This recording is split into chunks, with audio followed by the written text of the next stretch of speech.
Hi students, this is Mr. Garcia saying hello via my YouTube channel. Today I wanted to continue our discussion about the distributive property, and in particular I want you to notice that we can do the distributive property with variables as well. So in general, what you can do is you can have A times B plus C. And this is sort of the general rule. This is equal to AB plus AC. And again, what happens is that the A gets distributed to both numbers in the parentheses, because this A is being multiplied to the parentheses, but because there's addition inside the parentheses, we can distribute the A to both terms.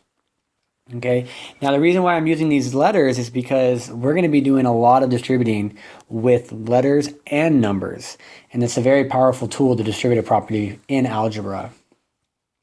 Okay, so just real quick, as an example, I could have, so let's start off with an example like we always do.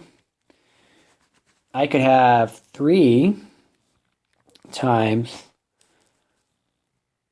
B plus C. So I'm just changing the A. Let's say we know what A is, and let's say it's 3. Well, that's going to be 3B plus 3C.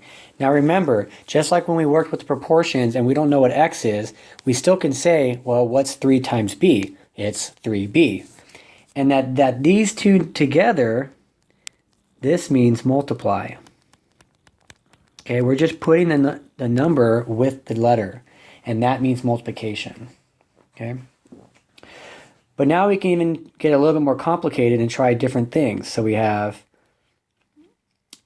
3 times, let's say 2B plus 6. Well, again, we want to distribute the 3 to both terms, but now the question is 3 times 2B plus 3 times 6, and you get 3 times 2 is 6, and because it's 2b, we have 3 2b's, which means we have 6b's plus 18. And so the work is done. That's all you can do. By distributing, we have gotten rid of the parentheses and distributed 3 to the two terms inside the parentheses. Now, one thing I do want to remind you guys, we have talked about the, let me erase that, okay. We have talked about some multiplying and positive and negative numbers, and so I want to give you a quick refresher on that. So remember, when you do a negative times a negative, the answer is a positive. And then when you have a positive times a negative, you have a negative. Okay, now these can be switched, so you can have negative times a positive, and that's a negative. Okay, and so the parentheses here do mean multiply. So if you have negative 3 times negative 5, that's going to be a positive 15.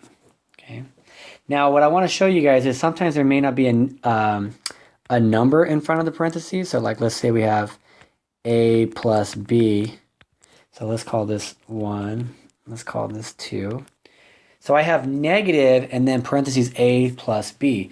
What you don't see here is a 1 that gets distributed.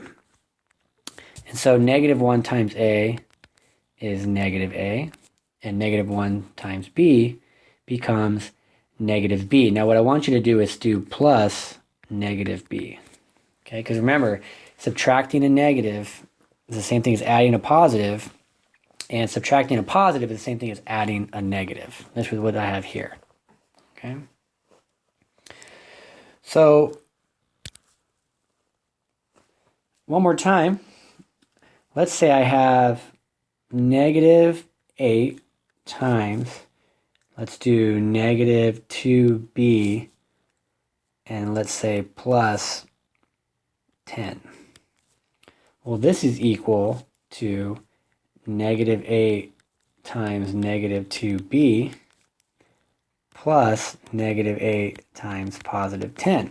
And so I can now do negative times a negative here is 8 times 2, which is 16b, plus, and then negative 8 times 10 is negative 80. And then I'm done. So that's what I wanted to show you guys today. What you can do now is go ahead and work on the 10 problems that are on the classwork and see if you can get through those. Hopefully this was helpful. I'm sorry I'm not there today to give you guys more guidance, but hopefully you can get the help you need and be able to understand this work. Thank you so much.